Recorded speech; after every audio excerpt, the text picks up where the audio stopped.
Then we'll discuss the motion under gravity part. Last week we discussed without air resistance, but today we'll discuss with air resistance. So example, if we have a distance time graph, an object is stationary or object is at rest, so then it will be a horizontal line.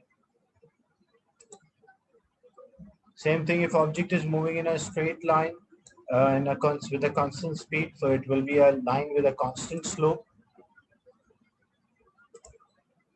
If object speed is increasing non-uniformly, means accelerating, and if its speed is decreasing, then we call deceleration.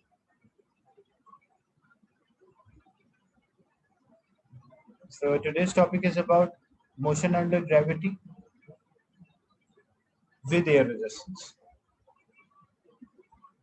So free fall objects, so when object is released near to the surface of the earth, it falls under the influence of a gravity and we call that as free fall.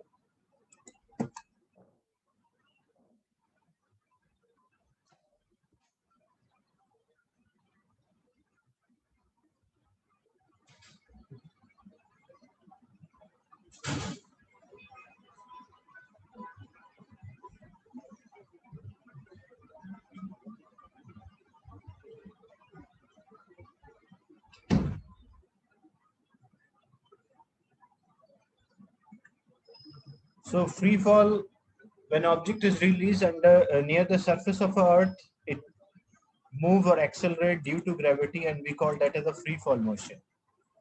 The acceleration of a free fall or acceleration due to gravity is denoted by g, and that's equal to 10 meter per second square. And this is only true in the absence of air resistance. If there is no air resistance, then it is valid.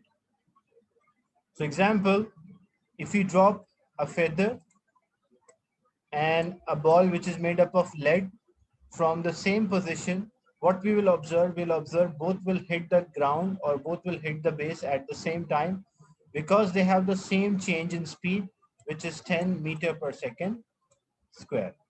This was the last week discussion.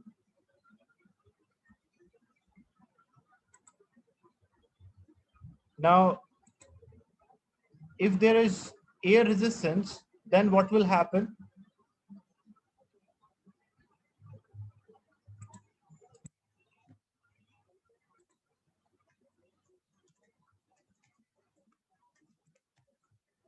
If object is falling under the influence of the air resistance is present. So example, if we drop an object, the weight of the object is acting down.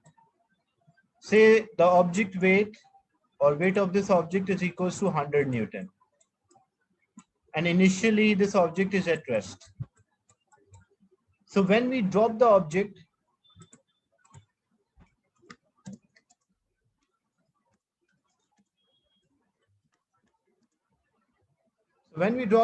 the speed of object will increase.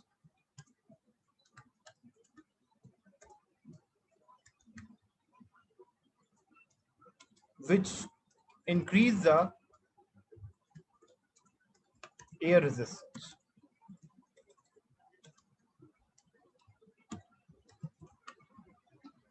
So when we drop this object, as this object fall, its speed will increase. The moment its speed will increase, what we will observe? We will observe that the air resistance, because air resistance always try to oppose the motion. So air resistance which is acting on the object will also increase. So weight of this object was 100 Newton down.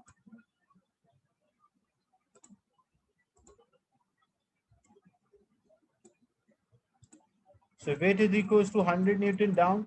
Example, the air resistance is 30 Newtons. What is the resultant force at A and what is the resultant force at B? So what is the resultant force at A? In A, the resultant force is only equal to the weight, which is equals to 100. But what about the resultant force?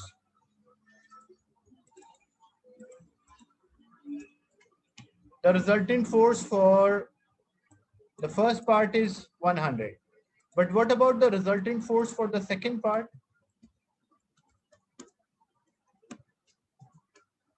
the weight which is 100 Newton acting down, and there is an upward force. So weight of 100 Newton is acting down and upward force of 30 Newton is acting up. So what is the resultant force? So resultant force will be 100 minus 30. So 100 minus 30, it means the resultant force is 70 Newton. So if the resultant force decrease, the force which is acting on the object, the resultant force decreases. So if there's a decrease in resultant force, the acceleration or the change in the velocity will also decrease. So second, what happened? Air resistance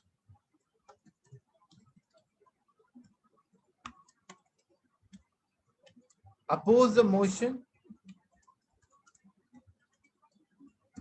So resultant force decreases and acceleration or the change in velocity will also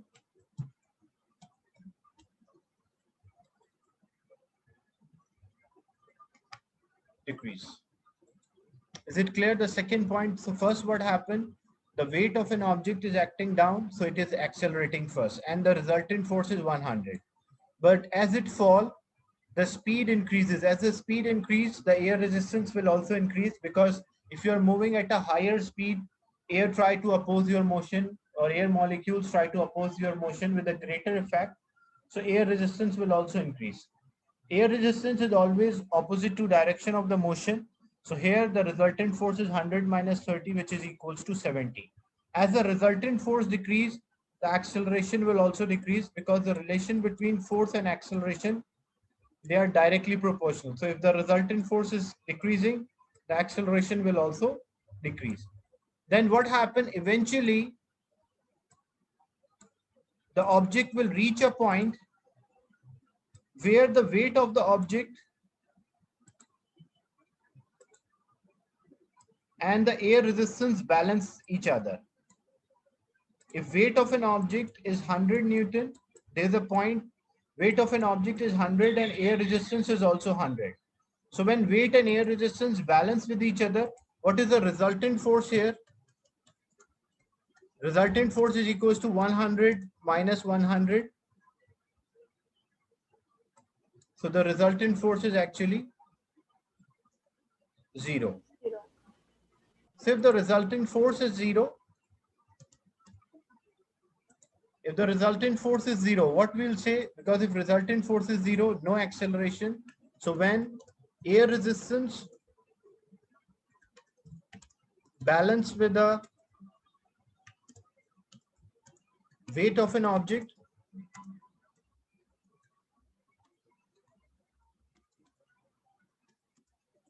the resultant force is 0.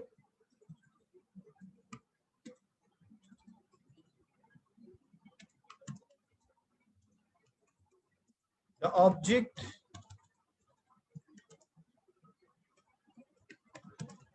will not accelerate, or object acceleration is 0.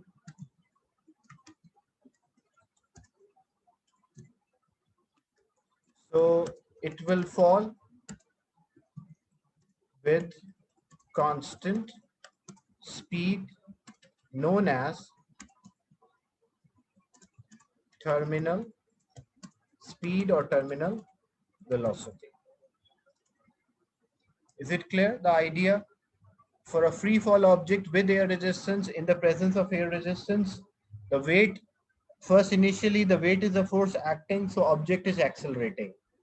As the object is accelerating, its speed increases, so air resistance also increases, because speed and air resistance are directly proportional. When air resistance increase, because air resistance is trying to oppose its motion, so air resistance increase until air resistance balances with the weight. When the air resistance balance with the weight, so there is no acceleration, acceleration is 0. As the acceleration is 0, the resultant because the resultant force is 0, so acceleration is 0. When acceleration is 0, it means the object will move with a constant speed, and this constant speed is known as terminal speed or terminal velocity. Any doubt in this part?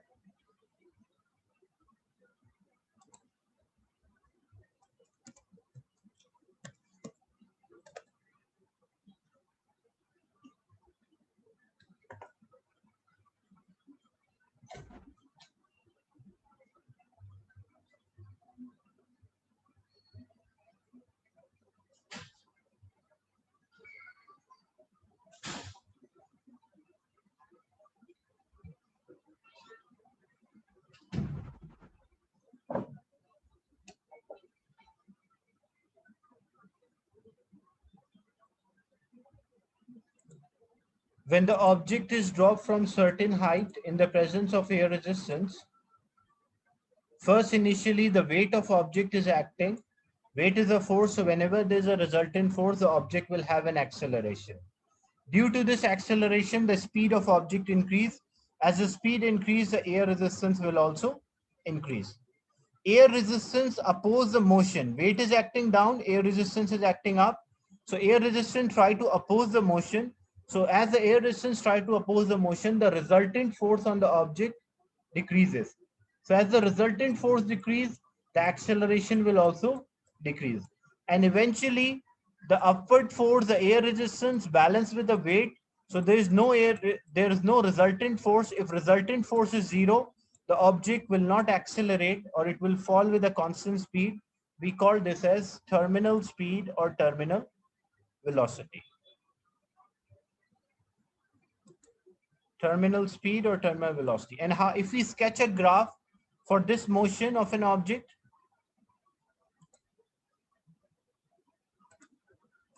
if you have time on x-axis and speed on y-axis, and keep in mind that speed time graph, what slope represent, the slope represent acceleration. So in the beginning, it has a resultant force, a constant acceleration. So in the beginning or the start, it will fall with a constant acceleration for a short time. Then what happened? As the speed increases, the air resistance also increase. As the air resistance increase, the resultant force will decrease because air resistance try to oppose the motion. So second part, what happened? Air resistance is opposing the motion. So air resistance increase, resultant force decreases. As the resultant force decreases, its acceleration will also decrease. So slope should decrease.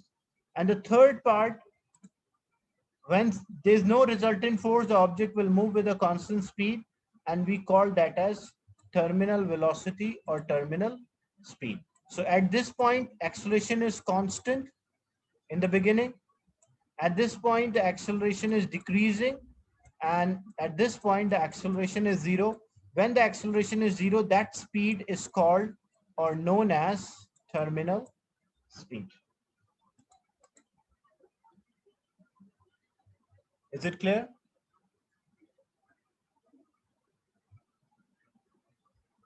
Take the screenshot of this.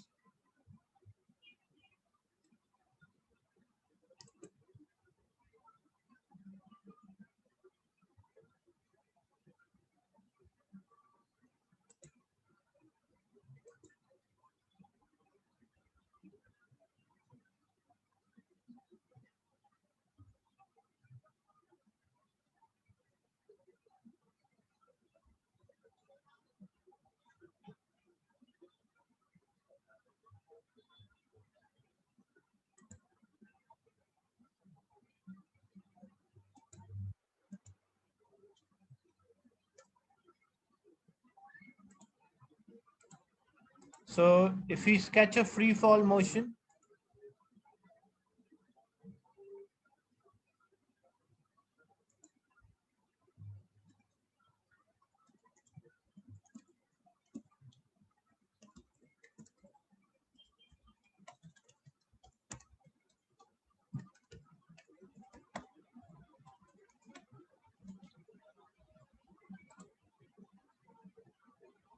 so example,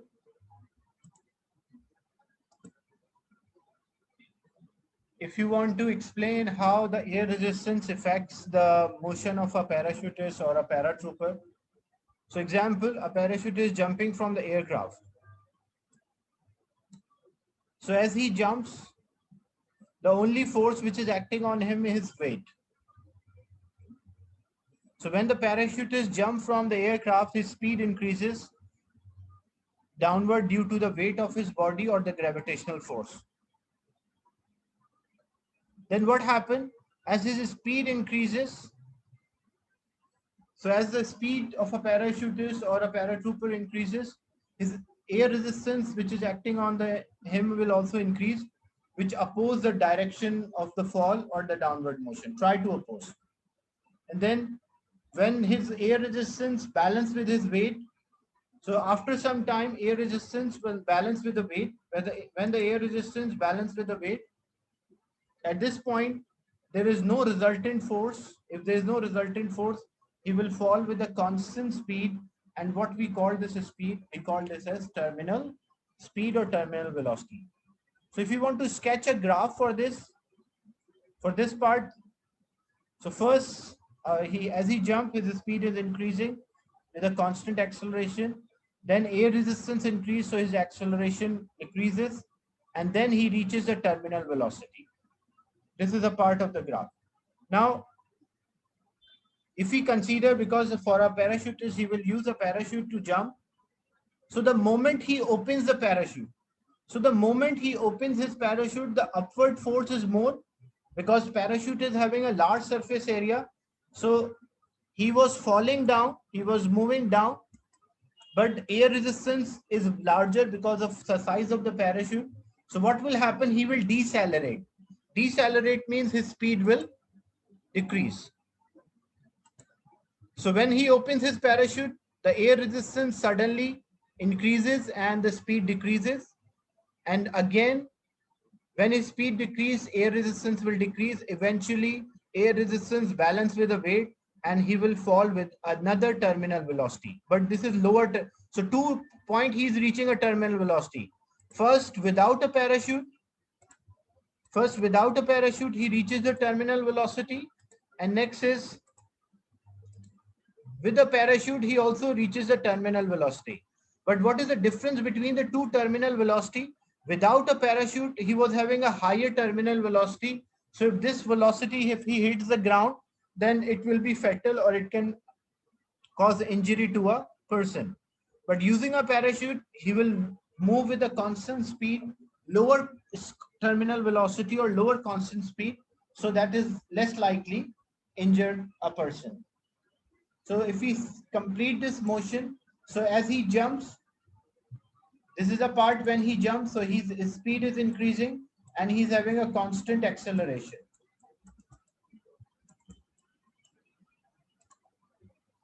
Then air resistance increase, so his acceleration is decreasing.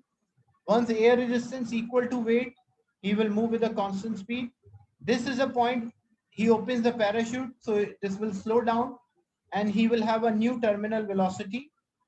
And at this velocity, if he hits the ground, it less likely it will cause an injury. Is it clear? This motion of a parachutist or motion of a person with in the presence of air resistance and using a parachute. Any doubt in this?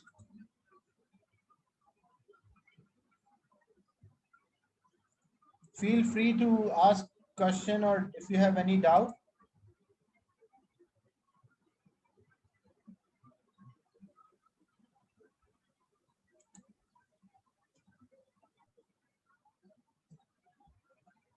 Terminal velocity, the constant velocity is called terminal velocity. Means when the object, there is no resultant force, you can see the air resistance is acting up and the weight is acting down. So when weight and air resistance balance, there is no resultant force. If there is no resultant force, the object will have zero change in speed or zero acceleration. Speed at this point is called a terminal speed or terminal velocity. Not terminal speed does not mean zero speed. Terminal speed means speed at which there is no acceleration, no change in speed. Or a constant speed during a fall is called terminal speed. So on the graph, there are two ways it gets terminal speed. This is the first one, and this is the second part. So two terminal speeds are there, or terminal velocity.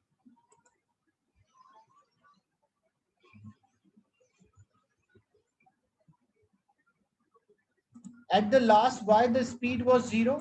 Because he hits the ground. At this point, he landed on the ground.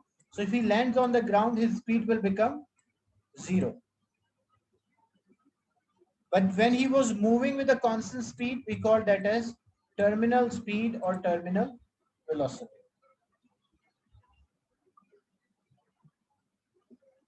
Is it clear? The motion of a parachutist jumping from certain height.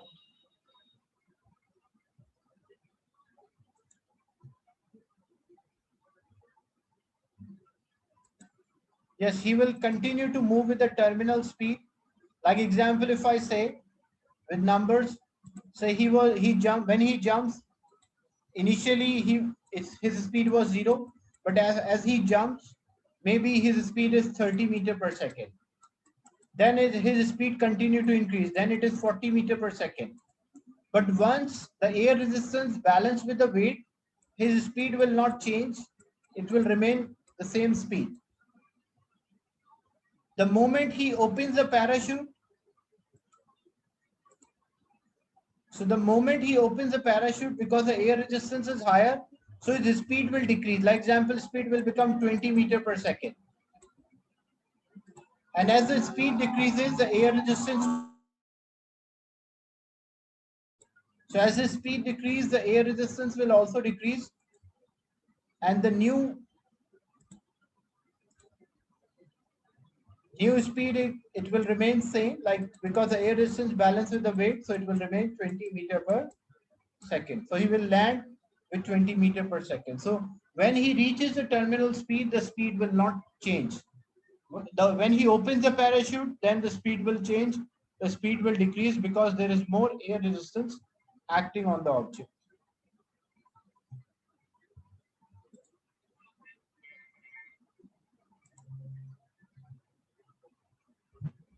Why the speed is not changing? Because there is no, the concept is that speed will only change if there is a resultant force.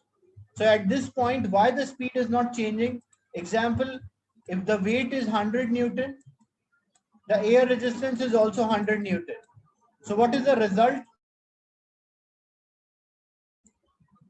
If 100 upward and 100 downward, so result is 0 Newton.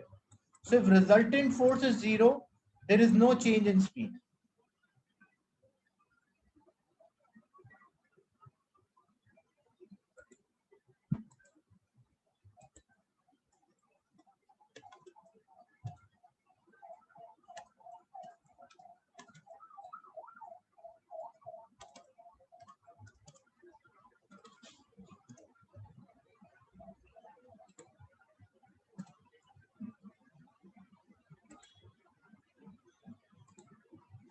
Is it clear, this concept of motion of a parachutist? So take the screenshot first for this one.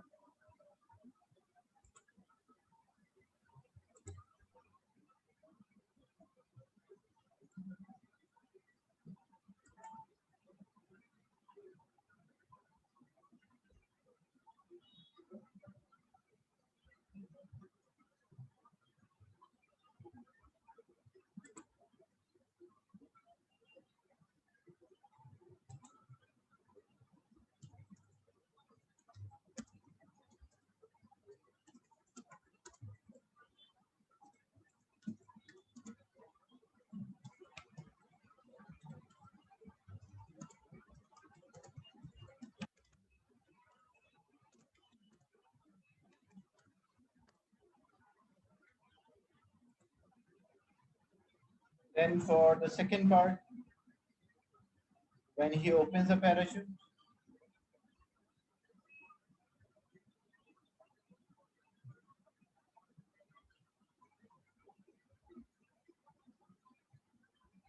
take the screenshot of this.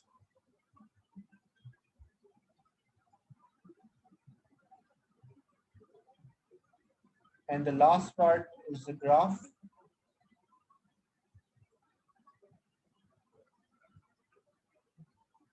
For speed time graph of a parachutist is shown below. Speed increases, acceleration decreases, the terminal velocity is 0x. Terminal velocity means when there is no acceleration. Acceleration here is 0.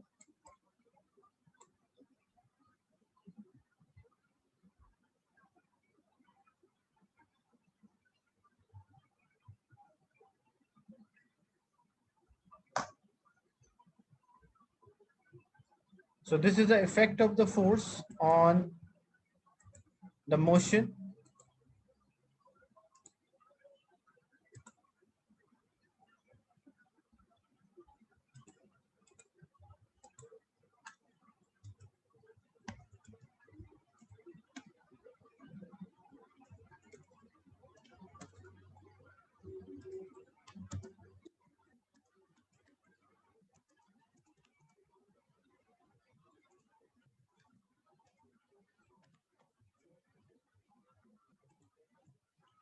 So there are the effects of the force. Force can change the motion.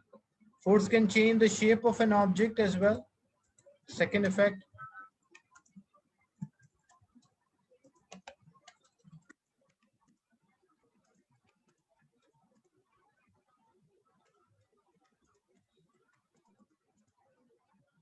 Force can change the shape or the size of an object, and that is explained by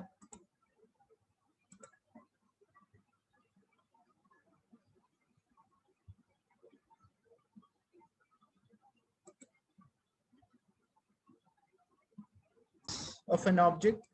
How force can change the shape or the size of an object, that is explained by Hooke's law.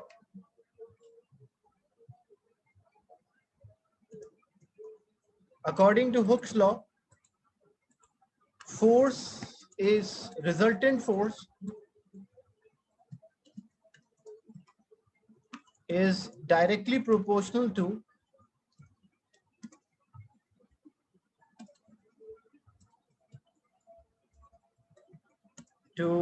extension or compression. So when we apply a resultant force on the object, the resultant force is directly proportional to extension or compression. The term extension means is increase in size, and compression means decrease in size.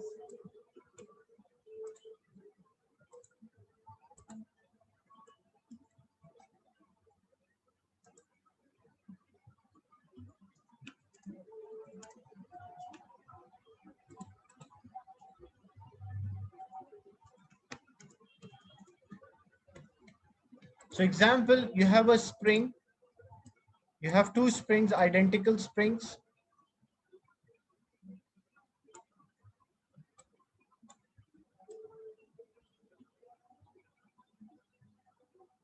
And here you attach 5 Newton, and here you attach 15 Newton. Which spring will show a greater change in length?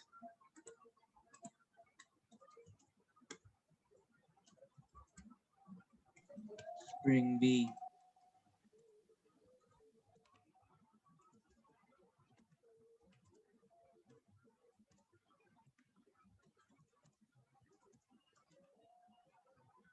So spring B will show a greater change in length. So Hooke's law states the resultant force is directly proportional to extension or compression. Means the spring or object, if I apply a greater resultant force on the object will show a greater change in the length or extension. So spring B will show a greater change in length as compared to spring A. Whenever two quantities are directly proportional, how we represent directly proportional quantities? F is proportional to E. Same thing, if you have two objects of same size and you are compressing the objects with different forces.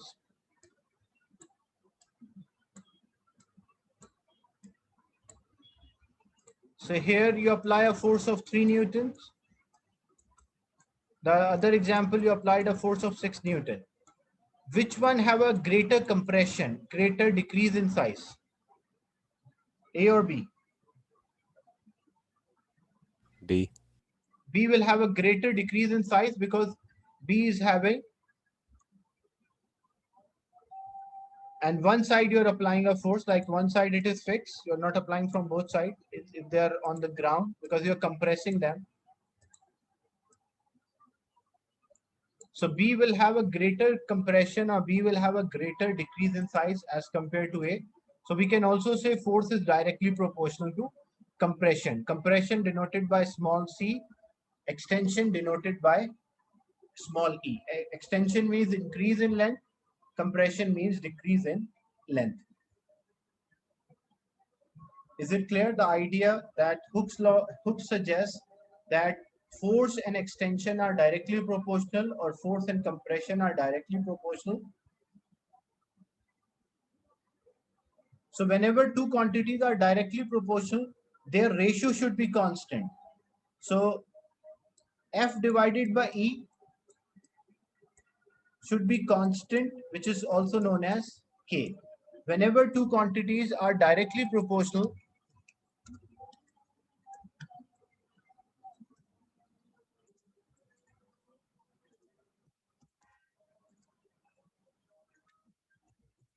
the ratio of the quantities is constant. So when we take the ratio of these quantities, we should get a constant number, and this constant is known as K. And this is having a specific name in Hooke's. This is called a spring constant because we are using a spring. That's why we call that as a spring constant. So what is the significance of a spring constant?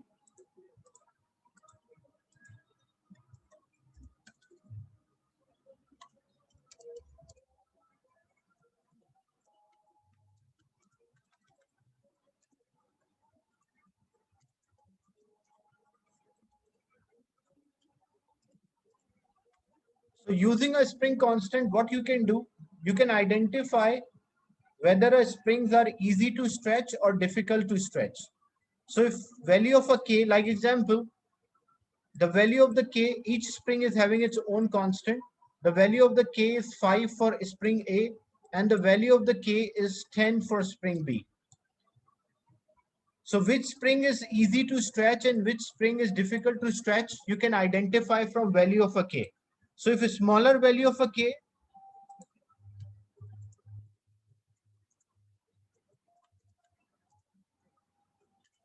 spring is easy to stretch.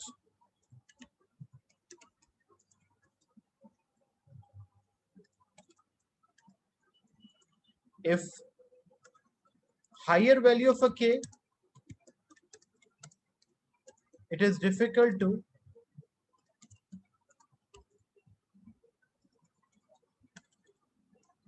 stretch. So using the value of the K, when you have K is not the weight, K is called a spring constant. And what will be the unit of the K? The unit of force is Newton. Unit of force is Newton, and unit of extension is in meter or centimeter. So the unit of K is Newton per meter. Means if I say the value of the K, the value of the K is 10 Newton per meter. What does it mean? It means we require 10 Newton force to produce 1 meter extension. Same way, if I say the value of the K is equals to 20 Newton per meter. So what does it mean, 20 Newton per meter?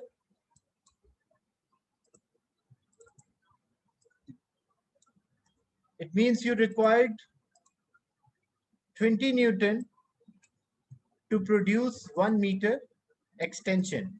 So which spring is easy to stretch, A or B? In this example, which spring is easy to stretch, which is having a smaller value of a K? A. So A is having a smaller value of a K, and we only need 10 Newton to produce 1 meter extension. But for B, we need a force of 20 Newton to produce 1 meter extension. So significance of the value of a K, using the value of a K, we can determine whether a spring is easy to stretch or the spring is difficult to stretch. So here, this is the second effect we are discussing, the effect of force that the force can change the shape or the size of an object. So Hooke gives this statement. He suggests that the resultant force is directly proportional to extension or compression. So if we apply greater resultant force on the object will show a greater change in length.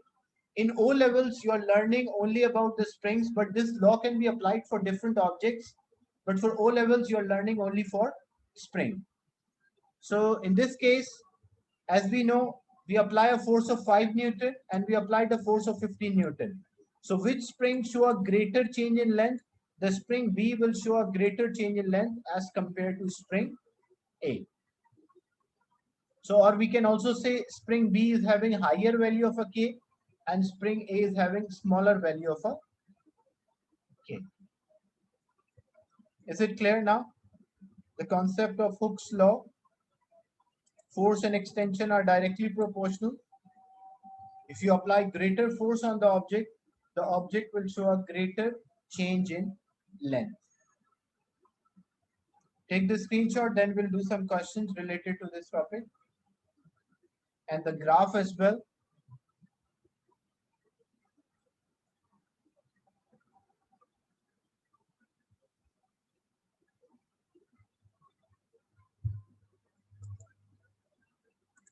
So if we sketch a graph, whenever two quantities are directly proportional, if we have force on y-axis and extension on x-axis, whenever two quantities are directly proportional, it will be a straight line. And the slope is equals to value of the k. So if we need a value of a k, we can find the slope. And how to find the slope? It's y2 minus y1 divided by x2 minus x1. So we calculate the slope and the slope is equivalent to value of k. I'll share another link once this session will end.